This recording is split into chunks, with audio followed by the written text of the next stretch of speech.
LB Nagar అనగానే ప్రతి ఒక్కరికి మెట్రో స్టేషన్, పక్కనే ఉన్న వాసవి హోమ్స్, కాస్త ముందుకొస్తే రంగారెడ్డి కోట్ ఇవే గుర్తొస్తాయి.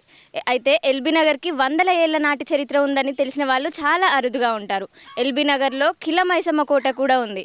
ఈ కోట నుంచి కొంచెం ముందుకు వెళ్తే కొన్ని రకాల మెట్ల బావులు కూడా ఉండేవి. ఇందులో చాలా మెట్ల బావులని పూర్తి చేశారు. ఇప్పుడు మాత్రం ఒక మెట్ల బావి మిగిలిపోయింది. ఇది కూడా పూర్తిగా శిథిలమైన స్థానానికి చేరుకుంది. అసలు దీని చరిత్ర ఏంటో ఇప్పుడు తెలుసుకుందాం. కుతుబ్ షాహీల కాలంలో అత్యంత ప్రాధాన్యత పొందిన ఈ మెట్ల బావి ఇప్పుడు పూర్తిగా శిథిలమైపోయే స్థానానికి చేరుకుంది. అసలు ఇప్పుడు దీని పరిస్థితి ఎలా ఉందో చూద్దాం మనం.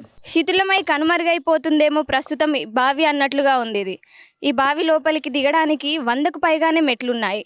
బావి లోపలి వైపు గోడలకు రాతి కట్టడాలున్నాయి. బావి పై భాగంలో ఆర్చులతో గదులు, స్నానం చేసి బట్టలు మార్చుకునేందుకు అనుకూలంగా ఉన్నాయి. భారీ శిలలతో బావి గోడలు కట్టబడ్డాయి. దేవాలయానికి అనుబంధంగా ఉన్న కోనేరు కాదిది. స్నానాలకు, నీటి వాడకానికి అనుకూలంగా కట్టిన పెద్ద మెట్ల బావి. కొద్దిపాటి రిపేర్లు చేపడితే హైదరాబాద్ నగరంలో మరో మెట్ల బావి పర్యాటక ప్రదేశంగా సిద్ధమవుతుంది. ఇంత ప్రాధాన్యతతో, అన్ని రకాలుగా ఫెసిలిటీస్తో కట్టిన ఈ బావి ప్రస్తుతం అయితే పూర్తిగా శిథిలమైపోయి ఎందుకు పనికి రాకుండా మారినట్లుగా కనిపిస్తుంది. మందుబాబులకు అడ్డాగా మారిపోయింది.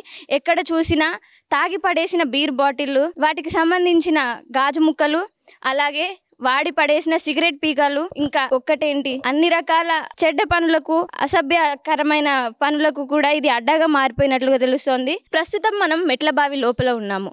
వందల ఏళ్ల నాటి కుతుబ్ షాహీల చరిత్ర ప్రతిబింబించాల్సిన ఈ చోట మందుబాబుల అసాంఘిక కార్యక్రమాలకు సంబంధించిన మందు బాటిళ్లు, తాగి పడేసిన బీర్ బాటిళ్లు కనిపిస్తున్నాయి.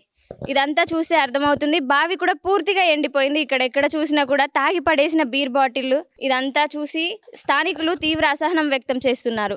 ఇక్కడ ఉండాలంటేనే చాలా భయంగా ఉందని, తాగుబోతులు ఎప్పుడొచ్చి ఎలాంటి ఆకతాయిల పని చేస్తారో అని భయంగా ఉందంటూ ఆందోళన వ్యక్తం చేస్తున్నారు.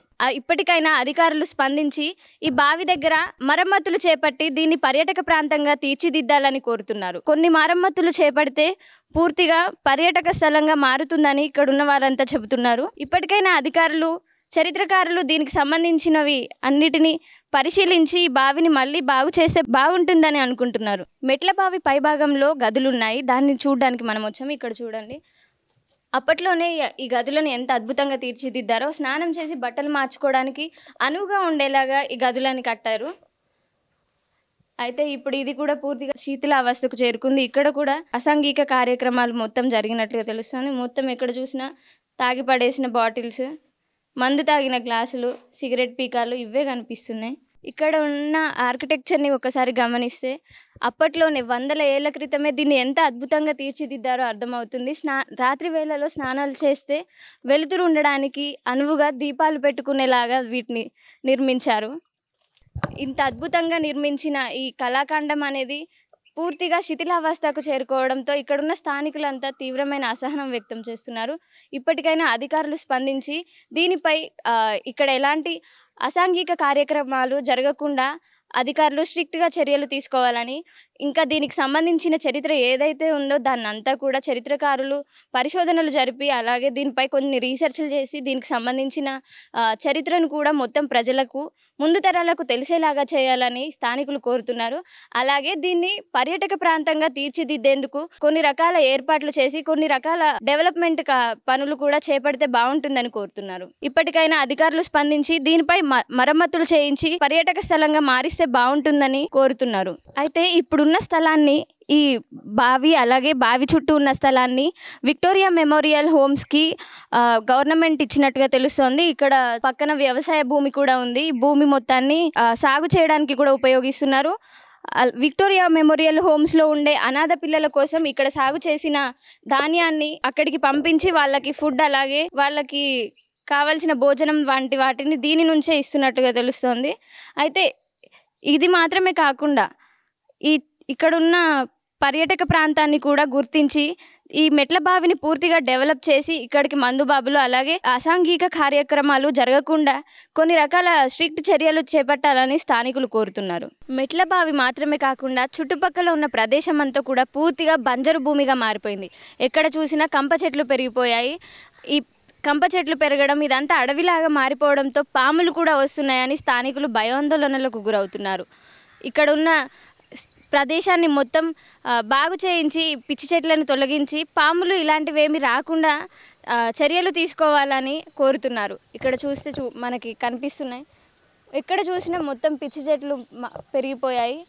విక్టోరియా హోమ్స్కి ఇచ్చిన ఈ ప్రదేశాన్ని ఇక్కడ కూడా ఏదో ఒక రకమైన పంట సాగు చేసి ఇందులో పండించిన ఆహారాన్ని వాళ్ళకి అందించవచ్చు. కానీ దీన్ని పట్టించుకోకపోవడంతోనే ఇదంతా ఈ స్థితికి చేరుకుందని స్థానికులు చెబుతున్నారు. ఇక్కడ ఉన్న ప్రదేశంలో చూస్తే అక్కడ ఉన్న తాడి చెట్లు కూడా పూర్తిగా ఎండిపోయాయి. పక్కనే ఇల్లులు కూడా ఉన్నాయి. ఈ తాడి చెట్లు అన్నీ కూలిపోయి ఇంట్లో పడినా లేదంటే ఎవరైనా ఉంటే వాళ్ళపైన పడినా కూడా ప్రాణాలకే ప్రమాదం జరిగే అవకాశం ఉందని స్థానికులు చెబుతున్నారు. వీటిని తొలగించడానికి అధికారులు ఇప్పటికైనా చర్యలు తీసుకుంటే బాగుంటుందని కోరుతున్నారు. ఇక్కడ ఉండే వాళ్ళంతా ఎలాంటి సంఘటనలను ప్రతిరోజు చూస్తున్నారు అనేది ఇప్పుడు తెలుసుకుందాం. చెప్పండి. మేము ఇంట్లోనే ఉంటాము. చెట్టు పాములు ఇవన్నీ వీళ్ళతోటి వస్తురు ఏమన్నా అన్నా కానీ రావద్దని అంటే వాళ్ళతోటి ఒక బాధ. ఈ కాగితాలం ఉంది కాబట్టి ఇంట్లోనే ఉంటున్నాం. మేము సేవ చేసుకుంటున్నాం అన్నదాన పిల్లల కింద ఇక ఉంటున్నాం. కానీ మాకు కూడా ప్రాణభాయమే ఉన్నది. వీళ్ళతో ఏం మాట్లాడన్నా అర్థమవుతలేదు, ఇంటలేరు. ఈ చుట్టుపక్కలతోటి నువ్వు చెప్తలేవా చేస్తలేవా అని మమ్మల్ని బెదిరిస్తున్నారు. ఇక్కడ ఏం చేస్తారమ్మా మీరు?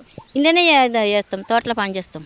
ఈ తోటలో వర్క్ చేస్తారా మీరు? పిల్లలకు సంబంధించింది చింతకాయ కానీ ఇలా కూరగాయలు కానీ ఇక అన్నీ ఆ పిల్లలకు సంబంధించిందే. ఇప్పుడు 20 ఏళ్ళ కోలే ఇంట్లోనే ఉంటున్నాం అన్నట్టు. తరచుగా పాములు వస్తాయని ఇక్కడ ఉన్న స్థానికులు అంతా చెప్తారు. ఇక పాములు వస్తాయి, ఇక అందరూ భయపడతారు. కానీ ఇక మేమైతే ఇప్పటికీ ఉంటున్నాం, పాములకు భయపడుతున్నాం, అన్నిటి తట్టుకుంటున్నాం. ఇక అట్లా ఇక్కడికి అందరూ తాగడానికి కూడా వస్తారంట. కాలుతాలం ఉంది, కాలుతాలం ముందుంటే ఇక వస్తూనే ఉంటారు.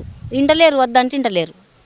అట్లా అని ఇక రావద్దని అంటే ఇంటలేరు. రావద్దనే మేము కూడా ఇక్కడ కబ్జా మీదనే ఉన్నాం అన్నట్టు. ఇక వాళ్ళు రాకూడదని ఇక అదే చెప్తున్నాం. మీరు కూడా వచ్చారు కదా, చెప్పాలి, దయచేసి పట్టించుకుంటే మంచిగా ఉంటుందని. విక్టోరియా హోమ్స్లో పనిచేసే వాళ్ళంతా కూడా ఇక్కడ ఉన్నారు. ఈ తోట పని అంతా ఇవి చూసుకుంటామని చెబుతున్నారు. ఇక్కడ పండించిన పంటని ఇక్కడ ఉన్న చింత చెట్ల నుంచి వచ్చే చింతకాయలను కూడా తీసుకెళ్ళి విక్టోరియా హోమ్స్లో ఉన్న అనాథలకు ఫుడ్ పెట్టేందుకు అక్కడ ఆహారం కోసం అక్కడ ఇస్తామని చెబుతున్నారు. అయితే ఈ తోటలో పూర్తిగా ఎక్కడ చూసినా మందుబాబులు మాత్రమే వస్తారని, వాళ్ళు వచ్చి ఇక్కడ తాగి తందనాలు ఆడుతుంటే పూర్తిగా భయం అవుతుందని, వీళ్ళకి రావద్దు ఇలాంటి ప్రాంతాల్లో కానీ చెప్పినా కూడా వినిపించుకోవట్లేదని, వీళ్ళంతా వచ్చి తాగి ఎప్పుడు ఏం చేస్తారో అనే భయంతోనే ఇక్కడ ఉంటున్నామని వీళ్ళంతా చెబుతున్నారు. అధికారులు వీళ్ళపై ఈ ఆగడాలను అరికట్టడానికి చర్యలు తీసుకోవాలని, ఇక్కడికి మందుబాబులు రాకుండా అలాగే పెరిగిపోయిన పిచ్చి చెట్లను కూడా తొలగించి ఇక్కడ పూర్తిగా కొంచెం సురక్షిత ప్రాంతంగా మార్చాలని, అలాగే మెట్ల బావిని కూడా పర్యాటక ప్రాంతంగా మార్చాలని కోరుతున్నారు. వీడియో జర్నలిస్ట్ రాజుతో పూజా కిరణ్.